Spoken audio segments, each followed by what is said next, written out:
Bueno, hicimos bastante hincapié en las principales variables no económicas. Todos sabemos del dólar, la tasa de inflación y la tasa de interés, haciendo referencia a lo que podría pasar en 2019.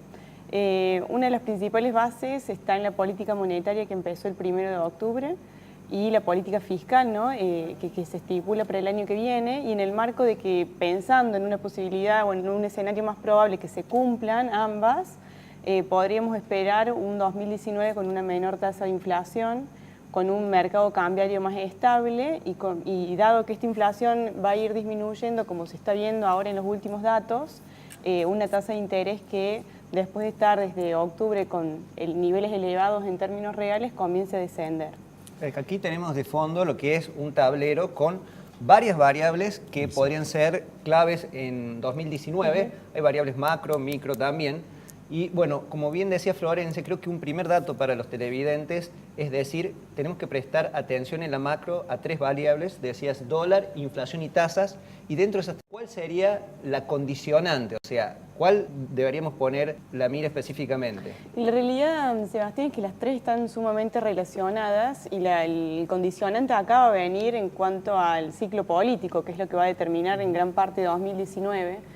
Entonces, probablemente si los resultados son bastante dicotómicos, digamos, respecto a la elección, entonces si aumenta la inestabilidad política y en función a quién se crea que podría ser nuestro nuevo presidente, digamos, el año que viene, eso podría impactar en el mercado del tipo de cambio, o sea, del dólar.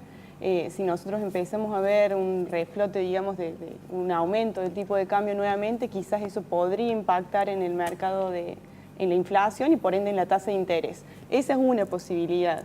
Que sin duda va a estar muy ligado, ¿no?, a lo que hablaba de un principio del ciclo político. Ahora, si continuamos como estamos viendo desde el inicio del nuevo plan monetario y este plan fiscal que se busca un déficit cero y se van logrando estos objetivos de una manera ordenada, bien podríamos continuar con lo que estamos viendo en este momento, que es un mercado cambiario más estable, una inflación en descenso y una tasa de interés que también comienza a disminuir. Bueno, usando justamente lo que vos has mostrado, este tablero de comando de la economía 2019, le vamos a dar la palabra a Virginia para hablar de empleos y salarios en algo que también está vinculado al gasto público, es una especialista en políticas públicas, así que Virginia, 2018 terminó con la última tasa de ocupación conocida, digo bien, del 9% del tercer trimestre. ¿Qué puede pasar con el empleo en 2019? ¿O todavía esa tasa le falta un registro más bajo?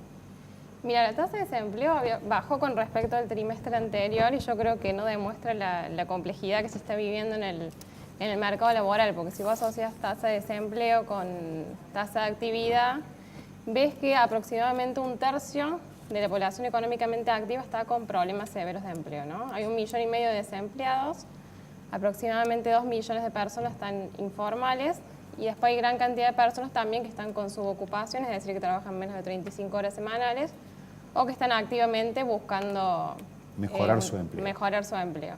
O sea que es, digamos, más compleja la situación y delicada, porque vos decís, 1 de cada 3 potenciales trabajadores está con estas, digamos, dificultades, pero hablábamos, el 9% de su ocupación es 1 cada 10. Claro, los problemas en el mercado de trabajo son bastante más complejos de lo que por ahí muestra la tasa de desocupación. Y bueno, ¿qué va a pasar? También está muy ligado con la macro, ¿no? Si mejoran las condiciones macroeconómicas, baja un poco la tasa de interés, probablemente le dé un alivio a los empresarios y bueno, reflota un poco el nivel de empleo. Sin embargo, hay problemas más estructurales y de fondo, como es el tema de la informalidad laboral, ¿no? El 33% de los asalariados están informales. Hay problemas más estructurales que yo creo que va a tardar un poco más que este año en resolverse. Se dice habitualmente que no hubo una mayor tasa de desocupación porque los empleadores decidieron mantener sus fuentes de trabajo dado que el costo salarial en dólares bajó. ¿Esto es así? Es decir, ¿no hubo una fuerte desocupación por esta razón de porque se retuvieron los empleados porque se pagan salarios más baratos en dólares, digamos así? Y dadas las condiciones económicas, la tasa de desempleo no aumentó tanto. Si vemos, por ejemplo, comparado con la crisis 2001-2002, los niveles están muy por debajo. Comparado con el año pasado, aumentó 1,5 puntos. Sí se observa que aumentó mucho la informalidad, no hubo crecimiento genuino de empleo de calidad, el empleo asalariado registrado no aumentó en este año. Y después otro fenómeno interesante que se observa es el aumento de las mujeres, sobre todo se vio ahora en los últimos datos que salieron, que salen a complementar el ingreso de los jefes De la del hogar. familia, claro. Es decir, mujeres entre 30 y 64 años que salen como una ayuda extra a la familia ante la caída del salario real a tratar de complementar los ingresos de la familia. Así es. Antes de pasar a campo, me gustaría también consultarte porque el empleo está atado también a lo que es el salario. Podemos concluir que este año y lo que es 2019 va a terminar con un modelo que me parece donde los salarios corren por detrás de la inflación y hay menor poder adquisitivo y de esa forma impacta en el consumo. ¿El año 2018 o el 2019? 2018 con perspectiva de 2019. 2018 sí, los salarios definitivamente han perdido con respecto a la inflación, sobre todo el de este segmento de la población que te contaba, los empleados no registrados. De caras al 2019 yo creo que se espera un poco de recomposición salarial. Esto también se va a ver reflejado en el índice de pobreza, que está muy ligado con el tema del mercado laboral.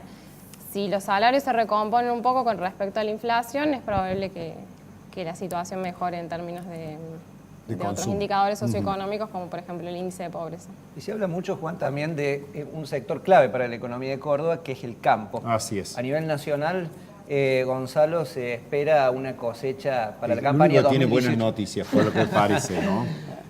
Aparece como el gran salvador el campo, o sea, el campo entendido en sentido amplio, no solamente la producción primaria de granos, sino también todo lo que se genera alrededor del campo, toda la industria alimenticia, y, bueno, industria de maquinaria agrícola, entre otros. Así se espera mucho del sector para esta campaña y el clima acompañaría, entonces vemos una recuperación de la cosecha. Se espera a nivel nacional más de 120 millones de toneladas, que no es una cosecha récord, pero sí un muy buen nivel para lo que tuvimos la campaña pasada.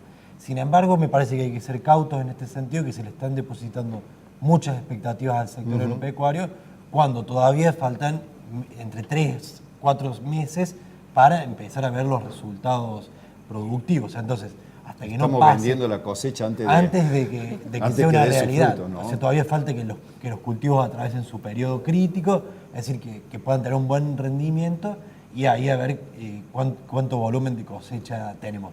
Por ahora viene el clima acompañando, pero todavía falta bastante para que sea una realidad. Sí, vos anticipabas en un programa anterior aquí que venimos con un régimen del niño débil, que quiere decir que tenemos precipitaciones por encima del promedio, ¿es así? Claro, el niño lo que quiere decir, para lo que es en particular para la región pampeana en Argentina, son precipitaciones mayores a lo normal. Y esto es lo que observaríamos, ahora dicen que este niño va a ser más fuerte, entonces es algo que beneficiaría a los cultivos y es lo que estuvimos viendo en estas últimas semanas con lluvias por encima de lo normal, que están beneficiando justo ahora cuando se está por completar la siembra de maíz y de soja. También me parece que es muy importante destacar que venimos de un año bastante malo para el agro, como todos sabemos, impactado la sequía y también la reimplementación de retenciones, la quita de algunos reintegros, que eso ha afectado a uno de los sectores claves de la economía. Entonces, ahora, bueno, esta recuperación es lo que estamos esperando que se dé sus frutos para poder... Sí, recuerdo que en lo que decía él, derecho de exportación, retenciones y demás, había un informe justamente de la Bolsa de Cereales indicado que Córdoba va a resignar aproximadamente 2 de cada 10 hectáreas, tenía entendido. Claro, 2 de cada 10 hectáreas que el productor que iba a sembrar iban a ser destinadas al Estado Nacional en concepto de retenciones, sin tener en cuenta la cantidad de otros impuestos que también termina pagando ese Y actor. para dimensionarlo, Gonzalo, digamos, vamos a empezar por los 3 principales granos. En trigo, ¿cuánto cosechó Córdoba en la campaña anterior y cuánto se espera esta campaña que está cerrando y en el balance final? Bueno, trigo el año pasado, la cosecha del año pasado fueron alrededor de 4 millones de toneladas y esta campaña estamos esperando 3,5 millones, que ya se están terminando de cosechar en estos próximos días, lo cual genera un volumen importante de ingresos ya a nivel provincial y también a nivel nacional, donde estamos esperando una cosecha récord. Ya acá podemos empezar a ver los primeros signos de recuperación en lo que es el sector agropecuario y ya lo que es soja y maíz a partir de marzo, abril, mayo, donde el volumen de dólares que va a ingresar por la cosecha ahí va va a ser mucho más Y elevado. puesto en toneladas, digamos, ¿cuánto fue la cosecha de maíz y soja y cuántas se espera o se estima que Córdoba va a tener? Bueno, en lo que es en maíz tuvimos alrededor de 44 millones de toneladas y soja 34 millones de toneladas. Fue una cosecha muy pobre, siendo el principal producto de exportación junto a sus Así es. derivados. Y para el año que viene tendríamos una recuperación con 55 millones de toneladas de soja y 49 millones de toneladas de maíz, lo cual sería un volumen muy importante. Maíz sería una cosecha récord para esta campaña. Son datos a nivel nacional esos. Estos son datos a nivel nacional. Bien. Y a nivel provincial estamos hablando de 14 millones de toneladas de maíz y 10 millones de toneladas de soja. Capaz que la gente a veces no, estos números son muy grandes, Sí, difíciles de entender, difíciles pero de dimensionar. Pero tiene un impacto concreto en la Pero, economía de Córdoba, que claro, es lo que puede llegar a es que eso interesar. es muy importante para que se den una idea. La cosecha de trigo, maíz y soja en Córdoba Sí. genera alrededor de 850.000 viajes en camión, 850.000. 50.000 viajes en camión, ya sea a Rosario o a las plantas de producción, de procesamiento aquí en la provincia. Ese es uno de los eslabonamientos que tiene, pero hay un montón más. Si al campo le va bien, muchas veces se dice que le va bien a otras industrias. Así es. La industria de la maquinaria agrícola, la molinería, la industria de los biocombustibles también. Entonces hay un montón de encadenamientos y en las economías regionales, en los pueblos del interior, esto se ve muy fuerte también. Bueno, Bueno, volvemos a la macro ahora, así es, con, volvemos. Con Florencia. Florencia, se viene un año electoral, 2019, y entendemos que alguna de las estrategias de campaña es inyectarle plata al mercado para reactivar la economía.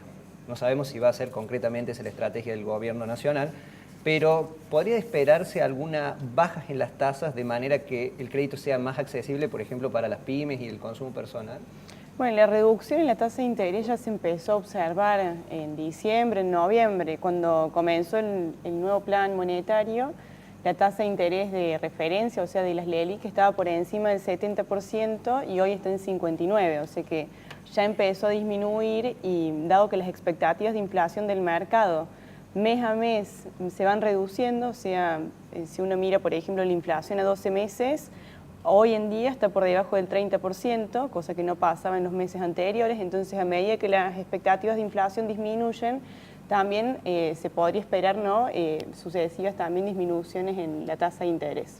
Esta inyección de dinero que mencionabas recién, dado el esquema monetario que plantea el Banco Central, no habría que esperarla el año que viene, porque se supone que la base monetaria va a aumentar un 0% hasta que termine el primer semestre de 2019 Así y es. después solo un 1%. Entonces, en principio, esa no debería ser, digamos, No va la a ocurrir estrategia. eso. Claro. No, te lo preguntaba porque las personas que ven este programa consultan a veces por el tema de los créditos. Y los créditos han sido susceptibles a lo que es la actualización del UVA, con lo cual se ha ido encareciendo la cuota. Entonces, algunos preguntan, 2019, que voy a ser un año de elecciones, ¿será un buen momento para sacar créditos, digamos, más convenientes?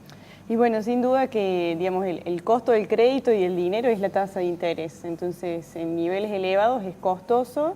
Ahora sí, el panorama que estamos observando de reducción de la tasa de interés y de una baja en la inflación que impacta en los UVA también, quizás eso torne más beneficioso, digamos, el mercado para que las familias puedan acceder nuevamente al crédito, ya sea de personal o hipotecario, etc. Bueno, para ir finalizando este panel de economistas jóvenes, vuelvo con Virginia. Habitualmente se dice de que más allá de solucionar esta coyuntura tan difícil que tiene la Argentina, el acuerdo con el fondo, etcétera, dominar al dólar, bajar las tasas, etcétera, dice, Argentina necesita reformas estructurales. ¿Qué quiere decir eso de reformas estructurales? ¿Qué sectores debería encarar la Argentina para ser competitiva y ojalá que pudiéramos crecer mucho más de lo que lo hacemos?